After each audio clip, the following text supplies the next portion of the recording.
Hello everyone, welcome back to my new vlog. Hope you guys are fit and fine. My channel is based on fitness, travel and lifestyle. तो जो आज का vlog है काफ़ी special होने वाला है क्योंकि आज पापा की रिटायरमेंट पार्टी है। तो सभी लोग रेडी हो गए हैं। तो और आपने ऐसी रिटायरमेंट पार्टी आज से पहले नहीं देखी होगी, तो काफ़ी मज़ा आने वाला है आज के व्लॉग में। तो वीडियो को लास्ट तक देखना। तो दिखाता हूँ अभी यहाँ का माहौल कैसा हो रहा है। आज पापा का लास्ट दिन है बैंक में, तो कैसा लग रहा है आपको आज का दिन? आज का दिन बहुत सुखद दिन है। मैंने भारतीय स्टेट बैंक में सन 1985 में ज्वाइन किया था। तब मैंने जब प्रारंभिक में स्टार्ट में मैंने सबसे पहले कैशियर कम क्लर्क से शुरुआत की। उसके बाद धीरे धीरे अपना प्रमोशन लेते गया। स्केल 1, स्केल 2, फिर स्केल 3, फिर आज स्केल 4 के पद पर मैं हूँ। स्केल 4 के पद से मैं आज रिटायरमेंट हो रहा हूँ।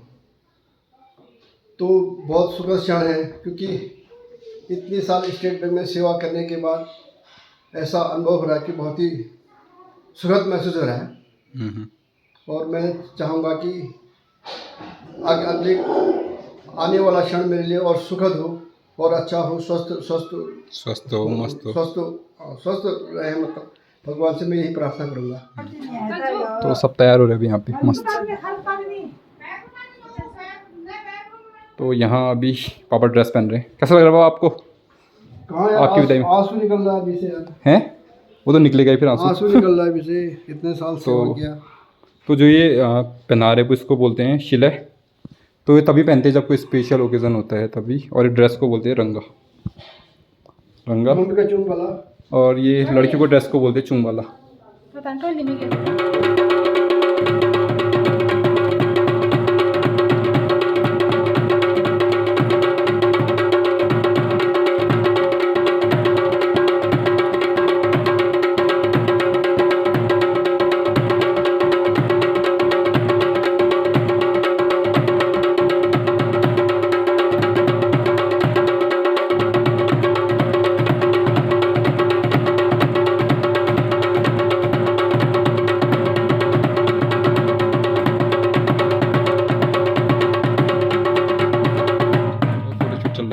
ये हाँ चलो वहीं खींचेंगे। तो पहुंच गए अभी हम पापा के बैंक।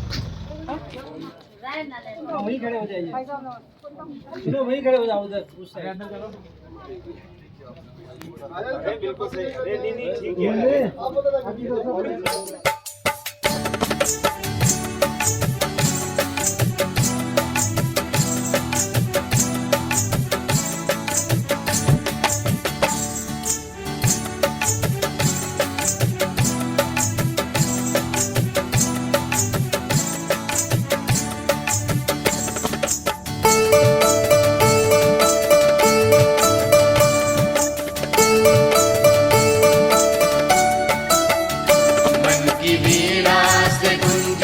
ध्वनि मंगलम, मन की वीणा से गूंजित ध्वनि मंगलम। स्वागतम स्वागतम स्वागतम स्वागतम स्वागतम स्वागतम स्वागतम स्वागतम स्वागतम स्वागतम स्वागतम स्वागतम स्वागतम स्वागतम स्वागतम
स्वागतम् स्वागतम्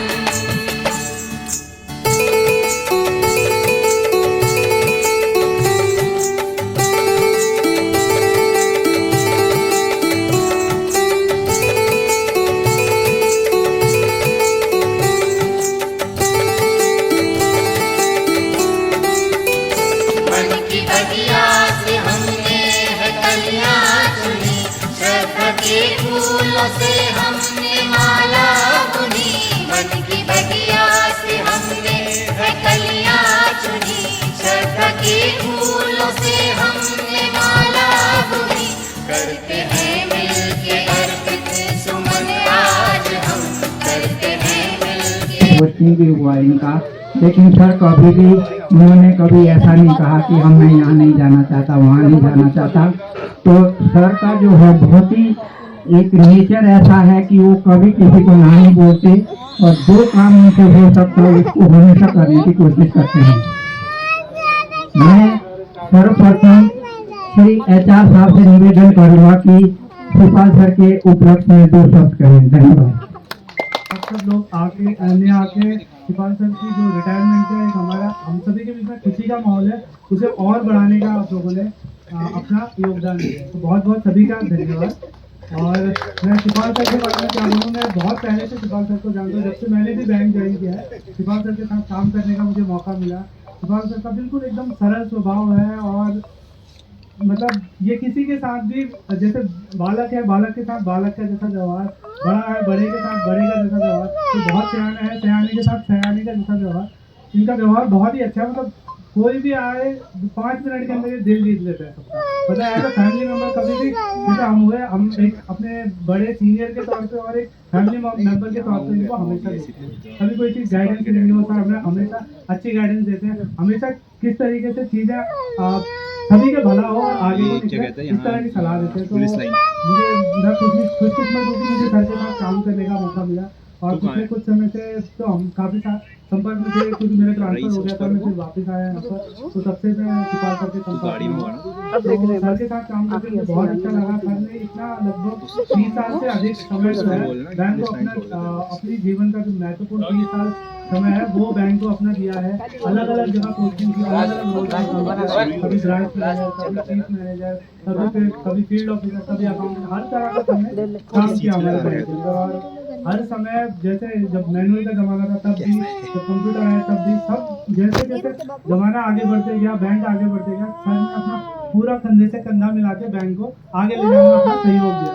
तो बहुत बहुत मैं धन्यवाद देना चाहूँगा शिवपाल सर।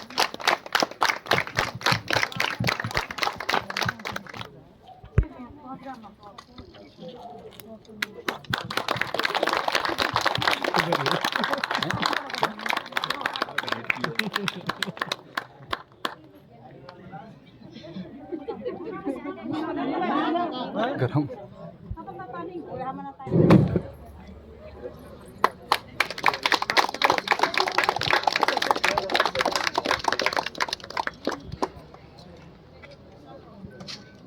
भेंट की जाए।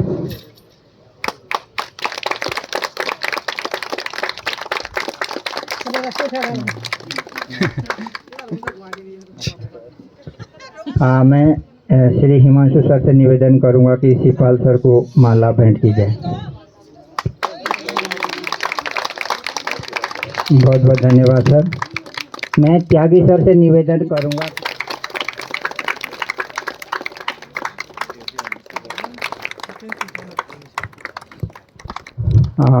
धन्यवाद सर। मैं भट्ट जी से निवेदन करूंगा कि भट्ट जी जो है सर को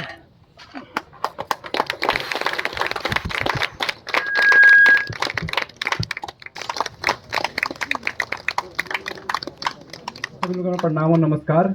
जैसे कि आप सब लोगों को पता है कि आज विदाई समारोह है। ये एक विदाई समारोह ही नहीं बल्कि इन 40 सालों का लेखा जोखा है। पापा की वो अच्छी बुरी यादें। मैं आप सभी लोगों को तहे दिल से शुक्रिया कहना चाहता हूँ। आप सभी लोगों के सहयोग से पापा ने सफलतापूर्वक ये सेवा काल पूर्ण किया। जितने भी स्टाफ के सदस्य हैं मैं उन सभी को धन्यवाद करता हूँ और पापा को तहे दिल से हार्दिक बधाई देना चाहता हूँ। मेरे पापा बहुत ही सरल व विनम्र स्वभाव के हैं। दूसरों के प्रति करुणा, परोपकार एवं दया का भाव उनके हृदय में कूट कूट के भरा हुआ। अपने काम को प्राथमिकता नहीं देते हुए दूसरों के कार्य को सफल करने में सदा तत्पर रहते हैं। पापा ने ऑफिस के साथ साथ घर के लिए, परिवार के लिए जितने भी पारिवारिक जिम्मेदारी है उन सभी को सफलतापूर्वक पूर्ण किया। इसके अलावा पापा जैसे भी रहे हों, लेकिन हम बच्चों को कभी किसी चीज़ का अभाव महसूस होने नहीं दिया। पापा ने परिवार के लिए अस्वस्थता को देखते हुए अपने पूरा सेवाकाल अप एंड डाउन में ही निकाल दिया, लेकिन कभी भी उनके चेहरे में सिकन या कभी कोई शिकायत नहीं देखी, बल्कि उनको ये सब करते हुए उनके हमेशा हृदय में संतुष्टि हुई है। मम्मी, मैं आपको भी थैंक यू कहना चाहता हूँ और बधाई देना चाहता हूँ, क्योंकि आपके बिना ये भी सक्सेसफुल जर्नी है वो बिल्कुल पॉसिबल नहीं है। तो आपको भी इस सक्सेसफुल जर्नी में पापा के सक्सेसफुल कैरियर में बहुत बड़ा योगदान है। पापा, आपको ऐसा लगता है कि ये विदाई है? मैं तो ऐसा नहीं मानता। आप लोगों की उनसे विदाई होगी ये तो अफवाह है। अफवाह तो किसी और ने फैलाई होगी। अरे शान से रहेंगे आप इन लोगों के दिल में। इतने दिनों में इतनी जगह तो आपने बना ही होगी। और मैं बहुत खुशनसीब और भाग्यशाली हूँ कि मुझे स्टेट बैंक के प्रांगण में आप सभी लोगों के सामने बोलने का मौका दिया। तो कुछ शब्द और मैं बोलना चाहूँगा पापा के लिए।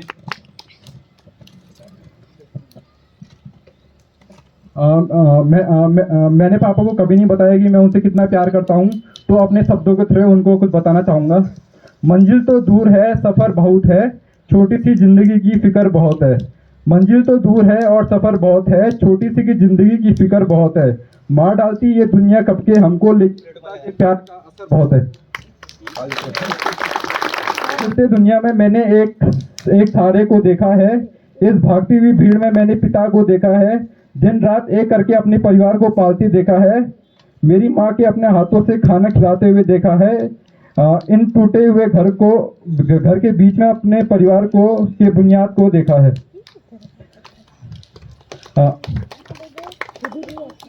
हर बार बाजार से खिलौना लाते हुए देखा है।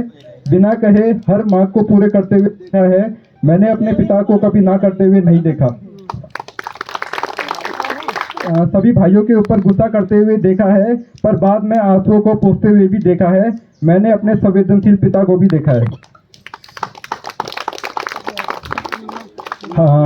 हर बार पढ़ाई का खर्चा उठाते हुए भी देखा है। कभी किसी के सामने हाथ फैलाते हुए नहीं देखा है।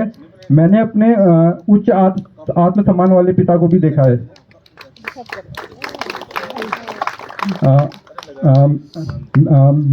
महंगी चीज़ों को भी खरीदते हुए देखा है, पर खुद 4 साल पुराने जूते पहने हुए भी देखा है। मैंने अपने संतोषी पिता को भी देखा है। मेरी हर तकलीफ को मरहम लगाते हुए देखा है। खुद आंख भर घोर पीड़ा को एहसास करते हुए भी देखा है।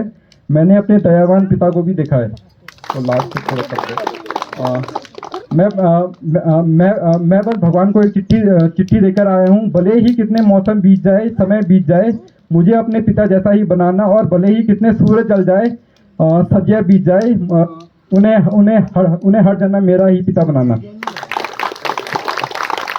और मैं आने की जैसे पापा की रिटायरमेंट पार्टी नहीं, जबकि उनकी नई ज्वाइनिंग हो रही है अभी, क्योंकि अभी भी इतने यंग है, इतने एनर्जेटिक है, बिल्कुल नहीं लगता। और पापा का अगर मैं रूटीन बताऊं तो शायद आप थोड़ा सा सहम जाओगे। तो पापा जैसे कि सुबह उठते हैं, सीधे खेलने जाते हैं बैडमिंटन। उसके बाद आते हैं खेत में फिर मतलब वो क्या कहते हैं, आप क्यारी वारी बनाते हैं। उनकी सब्जी खा के मैं अभी इतना फिट हूँ यहाँ पे। बाकी फिर उसके बाद बैंक जाते हैं, फिर बैंक से आते हैं, फिर दोबारा खेत में जाते हैं। तो ऐसा ही रूटीन चलते रहता है पापा का। तो और मैं पापा के लिए बोलना तो बहुत कुछ चाहता हूँ, अगर बोलते रहूँगा तो सुबह हो जाएगी, तो मैं ज़्यादा कुछ नहीं बोलना चाहूँगा। ठीक है, धन्यवाद। बताइए बाबा। बहुत ही इमोशनल लम्हा है कि सिपाही से रिटायर होकर जा रहे हैं। और जब से मैं फोटो देख तो मुझे कुछ रोना आ रहा था। मैं इनके पूरे स्टाफ में वो व्यक्ति हूँ जो सबसे लंबे समय तक इनके साथ कार्य किया हुआ है। मुझे याद है 2011 में इनका ट्रांसफर सीओ पिथौरागढ़ से बड़ा पे शाखा प्रबंधक के तौर पे हुआ था, और वहाँ हमने 3 साल साथ में काम किया। तो सिपाही सर मेरे एक स्टाफ से बढ़कर हैं। कभी ये नहीं लगा कि वो सिर्फ स्टाफ ही हैं। बहुत से स्टाफ के साथ हम काम करते हैं, शाखाएं बदल जाती हैं, लोग ट्रांसफर हो जाते हैं, चले जाते हैं, उतना याद नहीं आता। इसी के लिए हमें रोना आता है। आप सब लोग समझ सकते हैं जो भाई बाहर से आए हैं कि हम रो रहे हैं, तो हम कितना ज्यादा बाबू के आज के टाइम पे, जितना वो रो रहे हैं उतना हम रो रहे हैं। और ये सिर्फ किसी के कारण ही नहीं हो सकता, ये उनका व्यक्तित्व है। अगर मैं कुछ शब्दों में मेरा कहना चाहूँ, बैंक है, बहुत प्रेशर की जॉब है, हर किसी के ऊपर प्रेशर आता है। सिपाही सर के अंदर बैठे हुए कभी कोई हिसाब कभी वो दुखी नहीं हुआ होगा। अगर कभी डांट पड़ती घर से सीनियर लोगों का प्रेशर आता तो वो लोग अपने में जज कर देते थे, आगे नहीं बढ़ाते थे उसको। और उसके बावजूद वो अपने जूनियर को, अपने साथ के स्टाफ को सब हंस के कहते थे कि ये काम कर, इस चीज के लिए प्रेशर आया है। अगर आपको कोई प्रेशर डांट रहा है और आप उसको सहन कर ले रहे हो और आपके चेहरे पे और आप आगे अपने जूनियर स्टाफ को कहते हैं कि इस काम के लिए फोन आया है और हमें ये करना है दोस्त के साथ, तो वो जो स्टाफ है आपके अंदर वो दिन रात एक कर देता है। खुद 1 बजे 2 बजे 3 बजे तक हम घर गए, ऐसे ऐसे दिन रहे हैं कि सिपाही साहब 3 बजे निकले हैं। बड़ा बेसन मैचुअली आते थे, 6 बजे हम एक्चुअली शाखा में काम करना शुरू करते थे और 3 बजे हम घर जाते थे। उस दौर की मैं बात बता रहा हूँ। और सिर्फ मेरी बात नहीं है, आरएससी का आज का स्टाफ है, जब सिपाही का ट्रांसफर आरबीओ से आरएससी में हुआ था तो आरएससी का स्टाफ खुद बता सकता है कि कितने खुशी के पल होते हैं। कहने का मतलब ये है, इनका ट्रांसफर भले ही कपकोट से धारचूला हुआ हो या धारचूला से वड्डा हुआ हो या वड्डा के बाद हमारे आरबीओ में हुआ हो, आरबीओ के बाद आरएससी में हुआ हो, सारा स्टाफ जो उस जगह पे होता है जहाँ का ट्रांसफर होने वाला होता था वो खुशी मनाता था कि सिपाही सर आ रहे हैं। ऐसा एक भी व्यक्ति बैंक में आज तक नहीं देखा मैंने अपनी 14 साल की सर्विस में, जिसके लिए लोग इतना खुशी मनाते हो कि वो हमारे ऐड के तौर पे आ रहे हैं। तो ये कमाई है। और मैं इनके साथ तो जुड़ा रहूंगा, मैं भाई से जुड़ा हूँ, मैं मैडम को जानता हूँ, बच्चों को जानता हूँ बहुत अच्छे तरीके से, पारिवारिक संबंध है हमारे। और मैं इनको चाचू के बुलाता हूँ, मैं इनको सर भी कम देता हूँ, मैं चाचू कहता था मैं इनको। और मुझे बैंक में सबसे खास इनके स्टाफ के तौर पे जाना जाता है और इसके लिए मुझे गर्व है। और मैं कहना चाहूँगा कि आप सब दिन में ऐसे ही रहेंगे, हम सबके दिन में रहेंगे और आपको आपकी नई पारी की बहुत बहुत शुभकामनाएं। और उम्मीद करता हूँ, मुझे उम्मीद है कि फिर से बैंक में आपके साथ काम करने का मौका मिलेगा। आप रिटायरमेंट के बाद एक जो मौका बैंक फिर से देता है और अपने स्टाफ को दोबारा बैंक में काम करने के लिए 65 साल की उम्र तक का वक्त मिलता है, तो आप दोबारा फिर से आएंगे और आपके साथ फिर से काम करने का वक्त मिलेगा। और धन्यवाद देना चाहूँगा आपको कि आपका प्यार हमेशा मेरे पे रहा, आपके साथ काम करने का मौका मिला। बहुत प्रस्तुत हुई, मैं आप सभी लोगों का आभारी हूँ। मैं आज रिटायरमेंट हो रहा हूँ, इसके लिए मैं घर से तो इतना तैयारी करके आई थी, 1 हफ्ते से मैं तैयारी कर रहा हूँ कि मैं ऐसा ऐसा बोलूँगा, लेकिन आजकल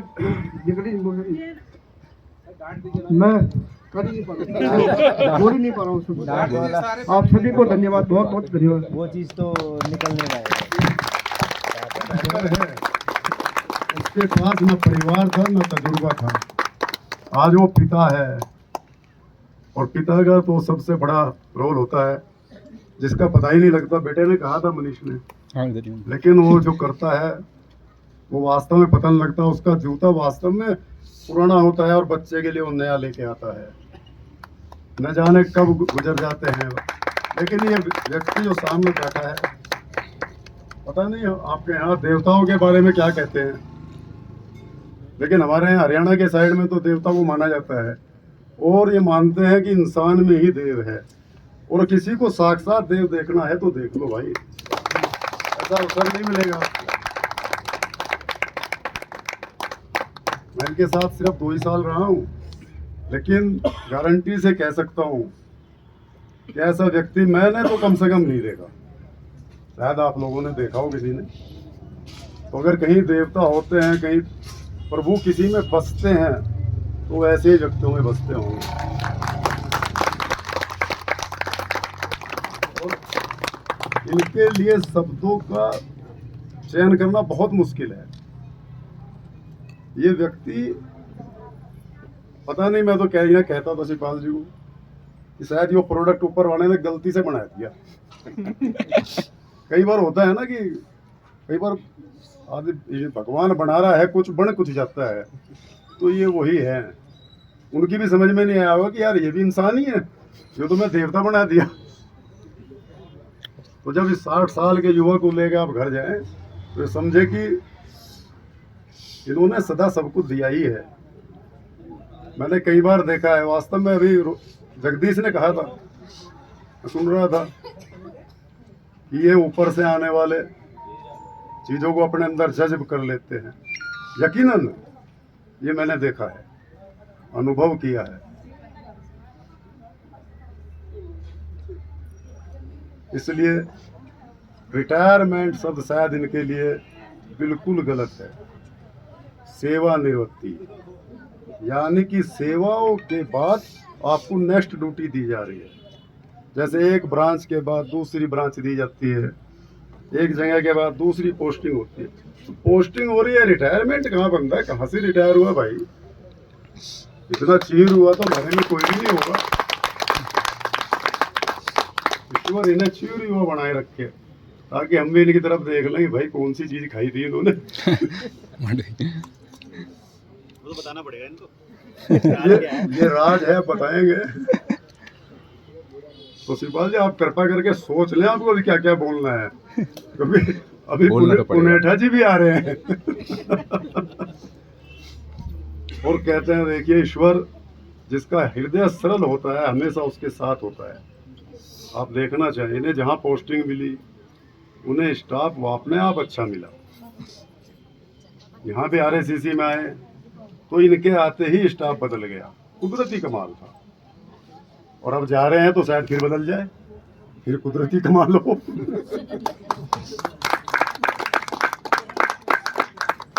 तो जहाँ रहे तो उन लोगों का भाग्य है कि उन्होंने इनके साथ रहने का अवसर पाया, नहीं तो ऐसा अवसर बिरले ही मिलता है। यादों में तो बहुत लोग होते हैं, अक्सर हम लोगों को बुराइयों के लिए याद करते हैं, बड़ा मजा आता है बुराइयां करने में। लेकिन कभी किसी बड़ाई के लिए याद करना हो तो शिवपाल जी को याद करें।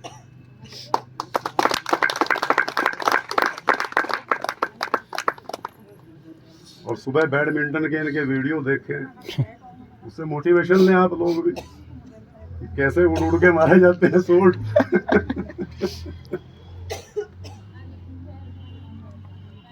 तो शिवपाल जी अगर याद आ गया हो तो मैं फिर आपको हैंड ओवर करूं, नहीं मैं तो बोलता रहूंगा। बोलना तो पड़ेगा चाचू। याद करो, मैं फिर मेरे को पकड़ा देना एक बार माइक, फिर मैं लग जाऊंगा।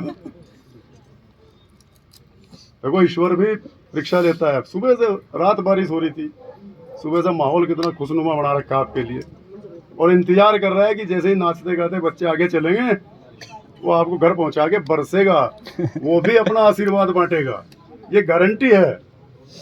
और तब तक वो रुका बैठा है कि भाई कब तक नहीं बोलोगे। बोल लीजिए सर। तो बोल लीजिए कुछ, आज मौका है, आज वक्त है।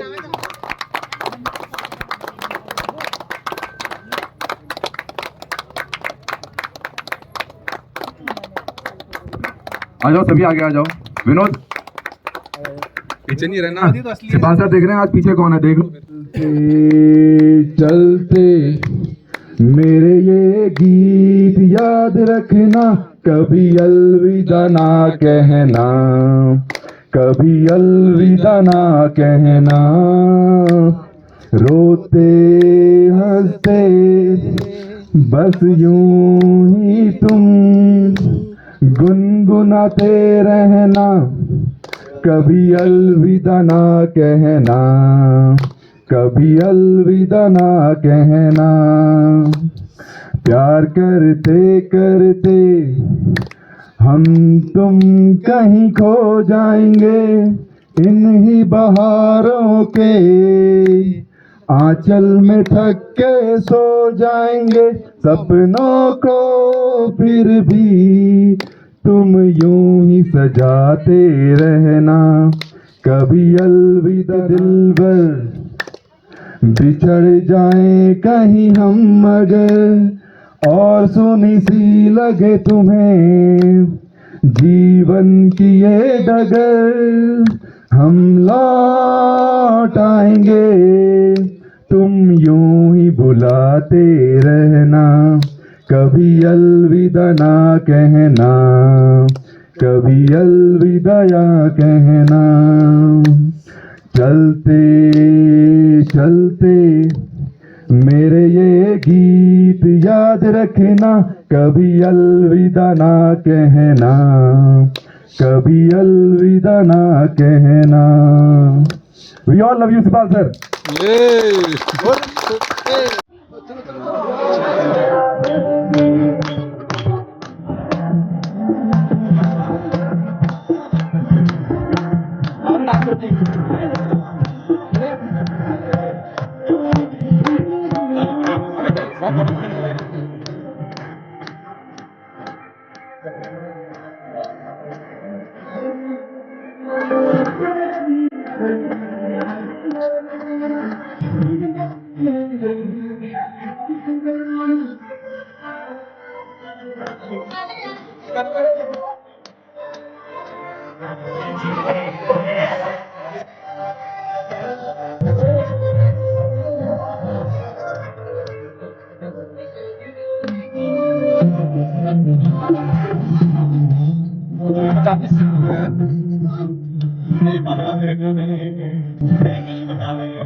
अरे यार घंटी यहाँ